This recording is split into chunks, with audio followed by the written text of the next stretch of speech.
Hello, you are listening to the Bethel Atlanta Sermon of the Week. We hope you enjoy this message. For more information about Bethel Atlanta, visit www.bethelatlanta.com.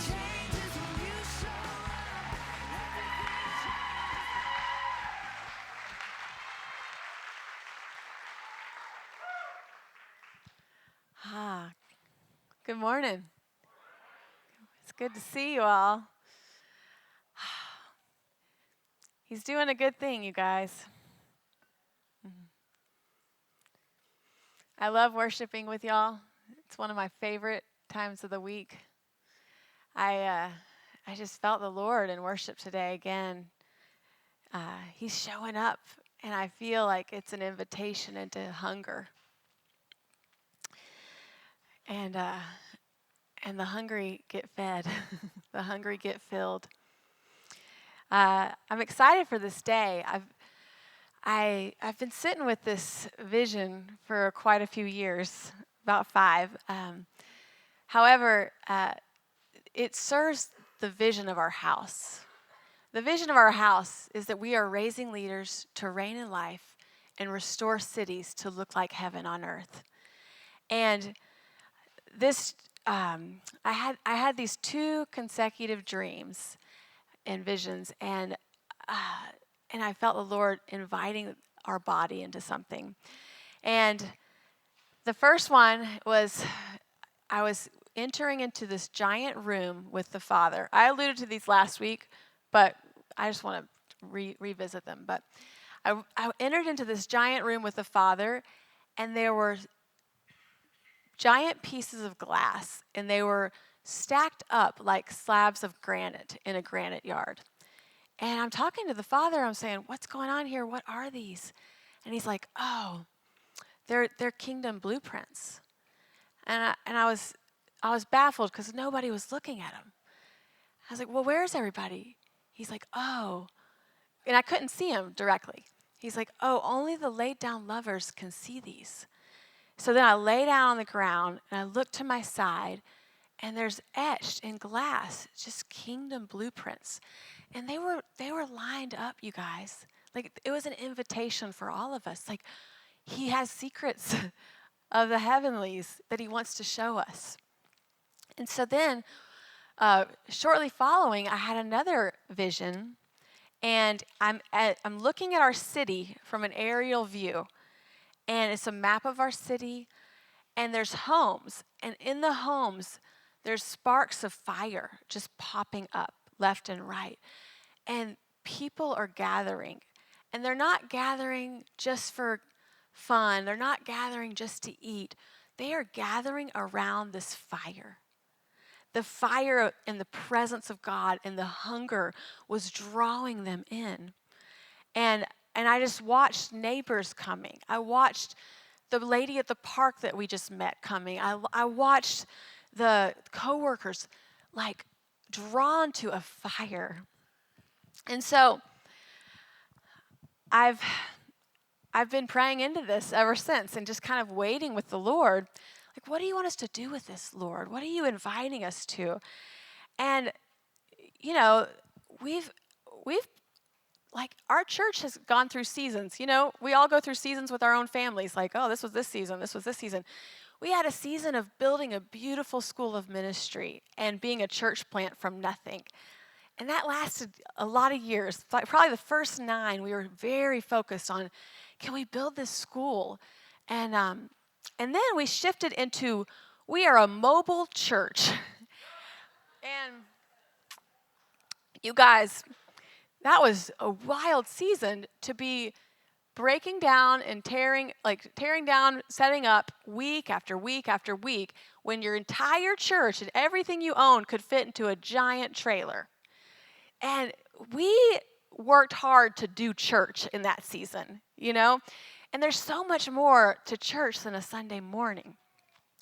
And in the meantime, I have just a crazy high honor for the people who have stewarded families and stewarded home groups in our body for these years. If you Mike and Kim, I think Mike might be still meeting, but I have this enormous honor for them stewarding these groups. I have this enormous honor for people who have cleaned their bathrooms twice a month and opened their home for the last 6 to 10 years. If those are you, any of those I just mentioned, would you stand up? That you were leading home groups for the last 6 to 10 years.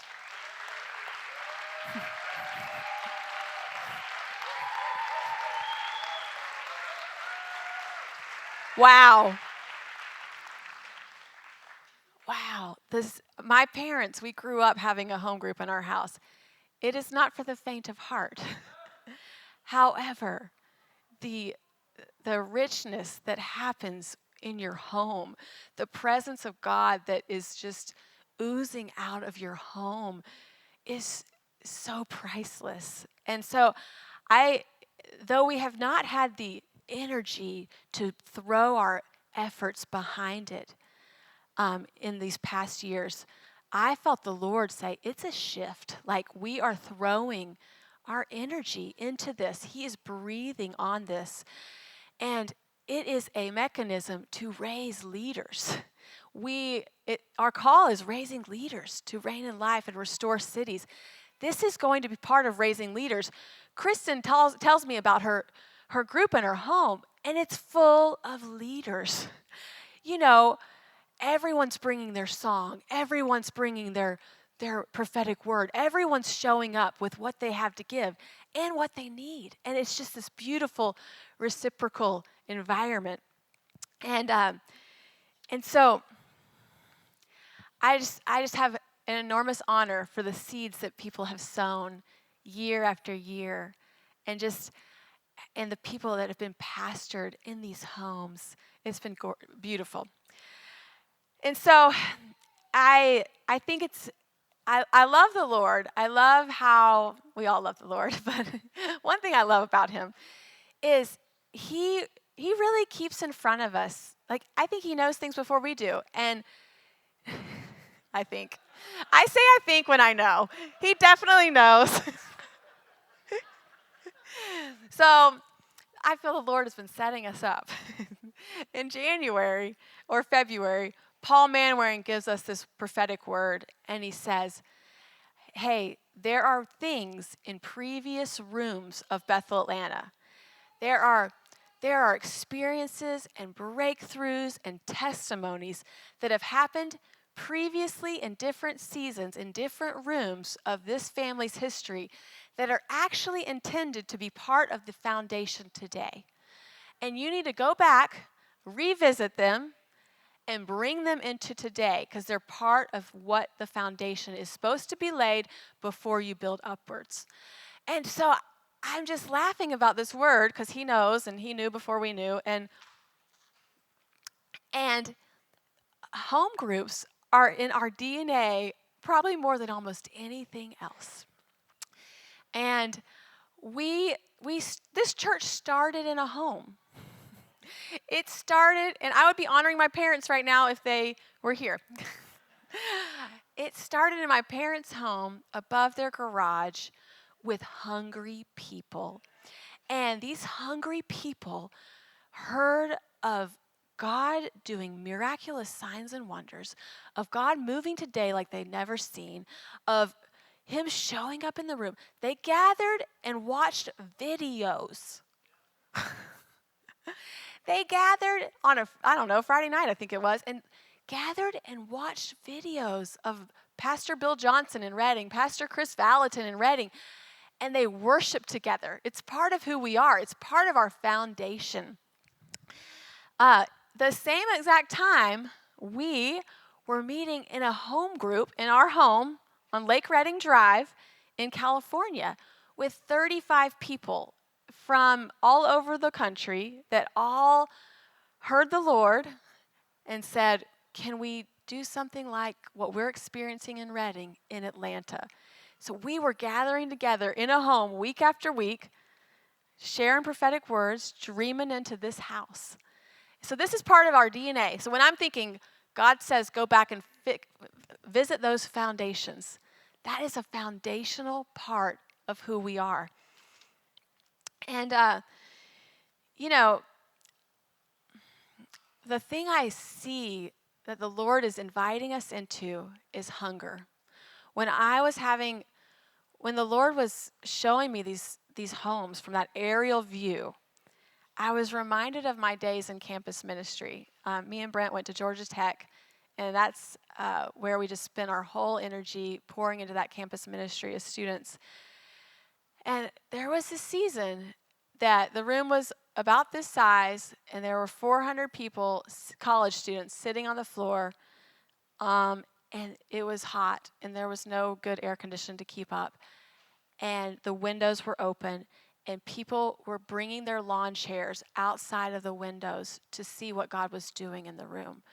There was this hunger, like it felt like a biblical hunger, like the woman with the issue of blood. Can I touch his garment? Can I be a part of what God's doing on the earth? And as I saw this aerial view, I felt this invitation to hunger. Like, what is possible? What does God want to do?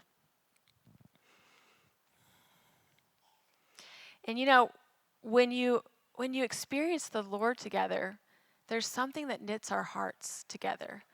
I think we probably all have moments like embedded in our history that we're like, oh, we went after the Lord, and my heart is forever knitted to that person's heart. And so those CCF days, campus ministry days, they marked me. They marked me by observing hunger. And I want to be those people. Like, we, Bethel, Atlanta, are hungry people. And the hungry get filled. And part of my parents' story and Brent's story, we did youth ministry for 20 years probably, at least 15. And we met above the garage in my parents' house. And I mean, my parents have had so many people through that house. It's unbelievable. And we had a normal youth group, 40, 50, probably 30, 40 kids. And they looked like me. And we were all just like, regular preppy high school kids, And all of a sudden, we started having an entire crowd of Gothic kids coming to this home group, or to this youth group. And they did not look like me. They didn't act like me. They were chain smokers. They smelled of smoke. They were covered in, they wore full black all the time. Black nails, fishnets on their legs, on their arms. And they were hungry. They saw something and they're like, we don't recognize this. And they were hungry. And I blinked and 2 months passed and there are 80 kids in our house. And there are 40 Gothic kids and 40 not Gothic kids. I dressed Gothic one day, you guys. Just because we were like trying to, like we're just being part, having fun. My brother did not recognize me. I kid you not. I had them help me though, so I had all the gear, all the fishnets and all the... I was also doing baptisms that night and leading my youth group. Forgot that I was wearing Gothic dress and was meeting a mother of a kid getting baptized, and she was very taken aback. I was like, oh, I don't dress like this all the time. It was great. Y'all, but those kids, it was inconvenient. Like, their parents didn't drive them to youth. I went and picked them up. Not all of them, and I never picked up other kids. Like, their parents didn't teach them like my parents. Like, they didn't raise them with the gospel in front of them. These kids hadn't heard. They didn't know. They had never been invited. We had 40 kids smoking in our yard because they couldn't go without it. It was inconvenient. it was a little uncomfortable. They would never have stepped into our church. And they were so hungry. Can we make space for the hunger? I want to lead in hunger, but I have a feeling there's going to be really hungry people coming alongside of us that we don't recognize yet.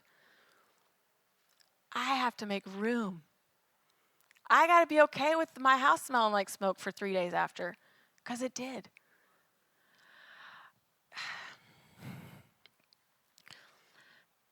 And I've felt his presence falling in this room in a more tangible way. And it's an invitation. I feel the glory stepping in and him saying, will you hunger? Will you make room? Will you make space? Will you lay aside what I think it should look like?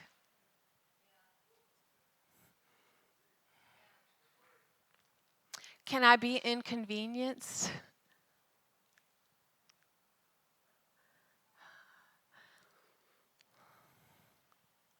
Hunger pulls on heaven. Our call is to make our city look like heaven, bringing heaven to earth. Hunger pulls it into now. When we were in Mexico 2 weeks ago, we had such a privilege to be at this conference with 3,000 other people, and just some heroes of this faith were preaching. And trying to remember who it was. The guy who's coming here. Thanks. Randy Clark was preaching. He'll be here in November. He was preaching. And me and Danielle were just holding up the wall downstairs, taking a breather because it was exhausting. And we started just feeling the presence of God. And I have no idea what Randy said. He was just sharing testimony after testimony after testimony. And I felt it though. I was like, there was a tangible increase in hunger in the room. It was wild. It was like nothing I've ever felt. 3,000 people, the potential to be chaotic. Instead, you're wondering, oh my goodness, there's something happening in this space. We're standing there against the wall, and this girl walks up, 20-year-old walks up to us, and we're just kind of soaking in his presence, and she's like, hey, can I pray with y'all? And Danielle's like, where's your boot? You had a cast on yesterday. She's like, oh, I'm healed. I'm fed. I'm fine. It's off. So Danielle had prayed for the day before. So she joins us, and we're just sitting in his presence and so hungry for what is being stirred up in the room. And she's like, wait, can I go get my friend? And we're like, okay, go get your friend. And she runs. She brings back 2 girls. She's like, I brought 2. I'm like, okay, this is awesome. So I got an extra friend. And so there's now 5 of us just standing there. We're slightly making a scene, but really the room's pregnant with anticipation. The room's pregnant with hunger. It's in the air. It's touchable. It's grabbable. It's the hunger that you can pull heaven into now. And she's like, can I go get another friend? Okay. Before we know it, there's like 7 of us standing there. And we're just praying with hopeful anticipation and hunger. Anything could happen. Anything could happen. And I just feel the Lord saying, anything can happen. Can we raise our hope, raise our expectancy, raise our anticipation, raise our hunger, and pull what he has for us into now? And we're just there in the basking in what he's doing, as there are stories just filling the stadium. And he just keeps going, story after story. And, Moses, he wouldn't go somewhere without God. If you're not going, I don't want to go. We don't want to go if he's not going anywhere. We have no time for that. Really? I mean, we got plenty of other places to be, things to do. I only want to go where he's going. I only want to partner with what he's doing. I only want to hunger and thirst after him. Mom had a dream lately about horses with blinders on that are racing. And those blinders are for their protection. So they're not seeing all the other horses around them. And it's that narrow focus. I have a narrow focus on him and him alone. I'm not going to be, distracted. And hunger in the kingdom is maturity. Hunger looks like I can be full and still hungry. To steward being full while hungry is a really beautiful tension in the kingdom. I'm grateful for what the Lord's doing. I'm grateful how he's showing up in my life. I'm grateful that his presence is thick. Oh, but I'm so hungry, Father. I have to have more. And I'm so satisfied but want more. It's that give, like that, it's that tension of, oh, this is so wonderful. There's still more. He's showing up and inviting us to the more. Children, when they get sick, they lose their hunger. Their appetite's gone. They're like, I don't want anything. Are you sure? I'll give you your favorite everything. No, I don't want anything. Healthy people are hungry. Hunger is a version of health. It's a sign of health. Hunger keeps us in a place of dependence.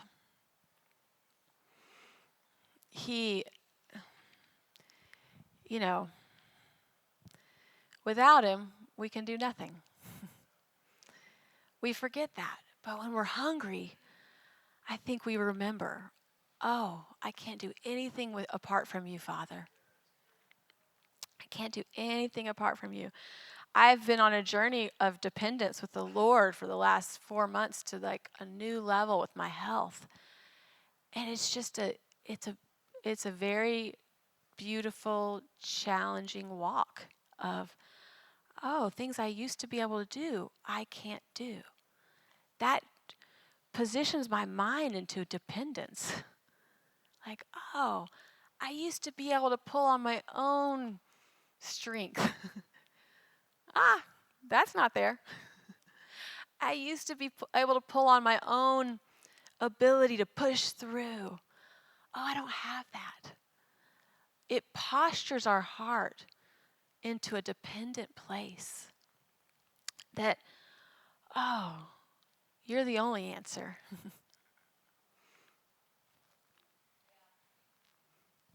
David in the Bible was so blessed, like overwhelmed with the favor of the Lord. And in Psalms 40:17, I'm so poor and needy, yet was surrounded by plenty. He said, as for me, I'm poor and needy, but the Lord takes thought for me. You're my help and my deliverer. Like to maintain that posture of, oh, I'm so dependent on you, Lord, in the midst of it all. When we get squeezed, even as Dan was talking about financially, our dependence changes. Can I posture my heart in a dependent, reliant on the Father posture?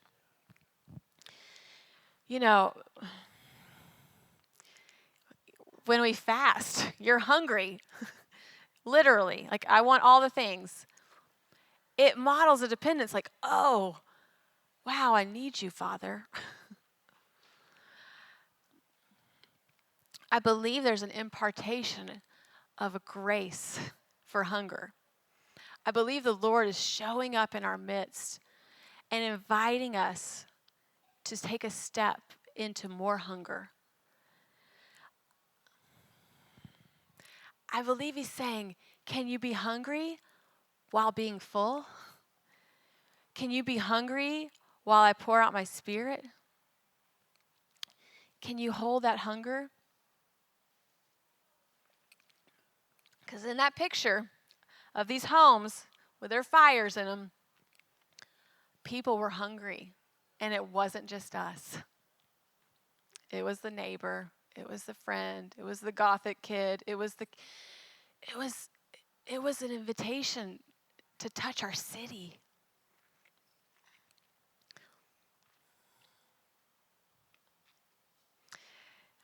In Luke 1:53, it says, "He has filled the hungry with good things, but he has sent the rich away empty." He fills the hungry, but those rich, which I think it could have many meanings, but in my interpretation and in reading some commentaries, those rich, they didn't have a need for anything.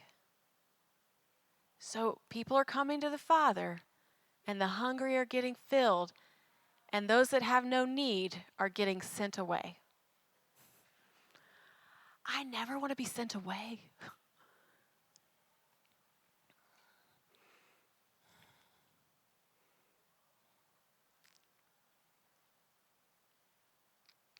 If the blessing caused us to not hunger, we got to leave that.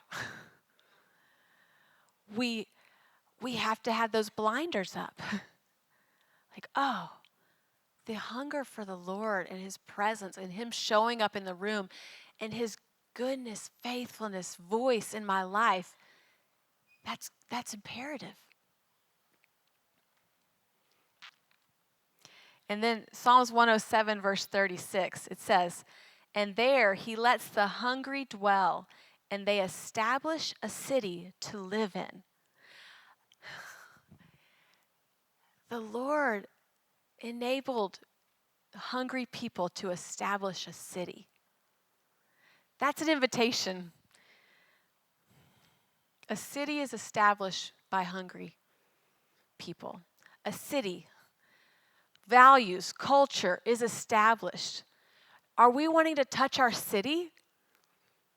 The hungry establish a city. What an honor. And it's not works. It's our eyes on him. It's an overflow. He fills the hungry with good things, and the hungry establish a city. The destiny and strength of our city can rest on hungry people who get to help establish it.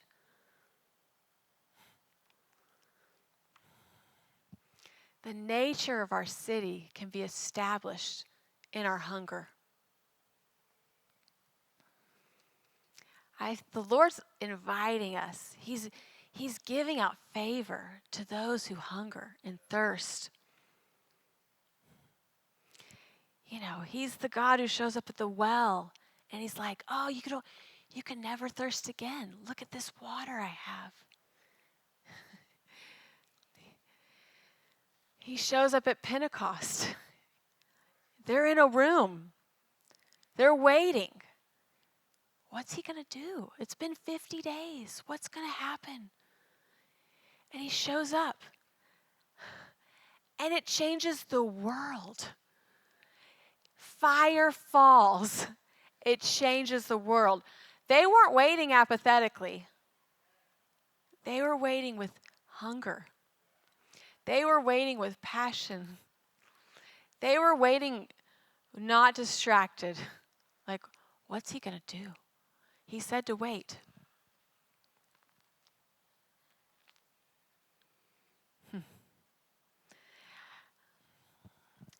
So, I think there's a grace that we can step into of a new level of hunger. I want to be known as the hungriest people.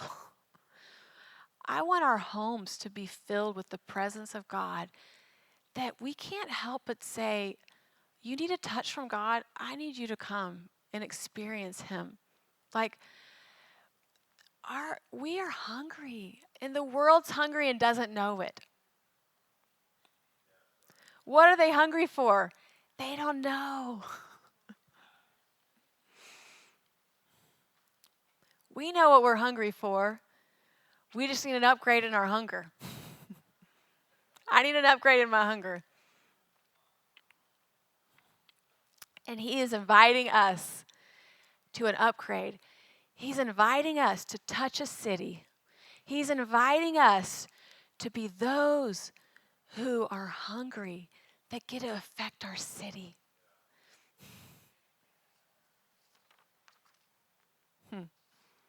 And he lets the hungry dwell, and they establish a city to live in.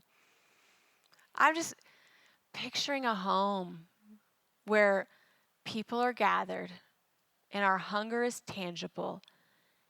And those girls kept coming up to me and Danielle like, what's going on? I got to be a part. Picturing a people that have stewarded this hunger to where it's contagious. So if y'all stand, I want to pray.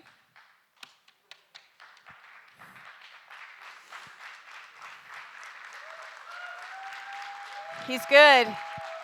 He's worthy of our hunger. He's worthy of our hunger. He's worthy of it all. He is worthy of it all.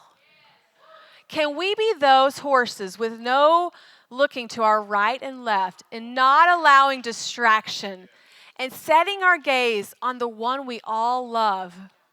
Can we say that we are the hungry ones, that we will gather and you will establish a city? You will establish a city to those that are hungry. Can we be the hungry ones who have our lives laid down? We're laid down lovers that you show us what we are doing. You show us kingdom blueprints. You've invited us in. He's invited us in. He wants to tell us his secrets. He wants to tell us what he thinks. He wants to tell us the good things. He wants us to pull with our hunger heaven on earth as it is in heaven.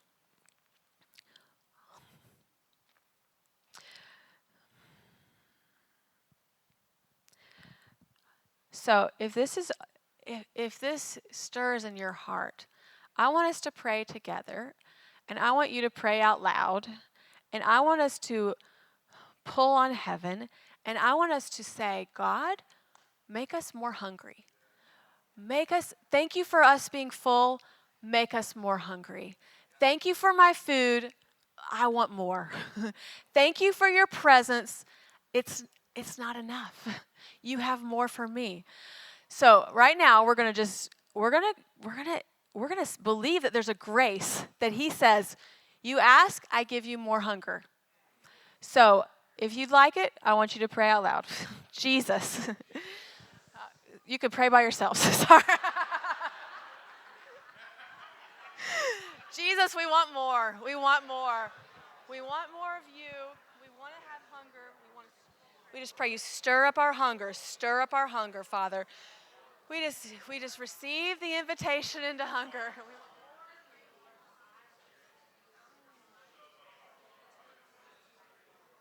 Yeah, we just believe that you have more. We believe that you have more. We believe that you have more. We step into another level of hunger. We want to go nowhere without you. Like Moses, Lord, let us go alongside of you.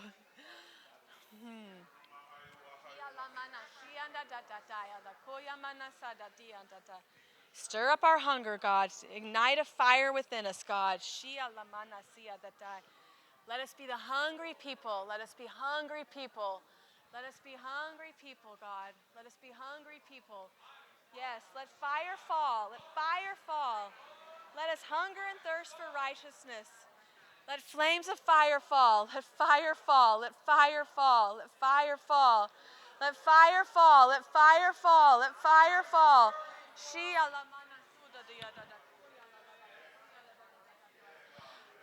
Stephanie Gretzinger talks of a church that she grew up in. It's in an old town, and the town is known for a lot of witchcraft and stuff. And this old Nazarene, tiny church, the fire fell, and it lit up. People gave directions by saying, it's the church, that there's lights coming off of it.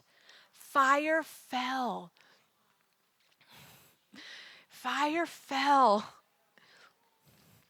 Fire fell.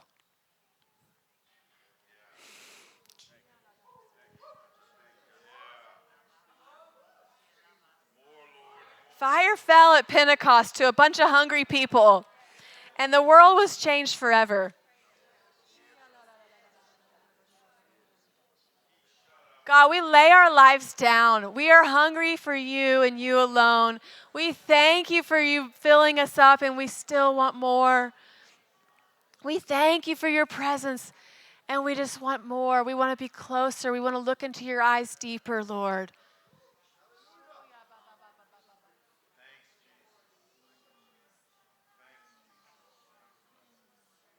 I just thank you for this room of believing believers that believe that anything's possible with you, God.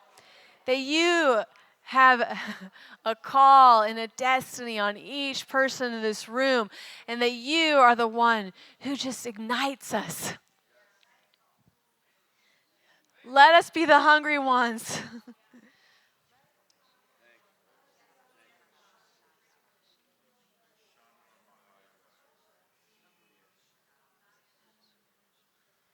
I just pray for the hungry that don't even know they're hungry. Those that are hungry and don't know what for, God. We just invite them. We make space. We make room.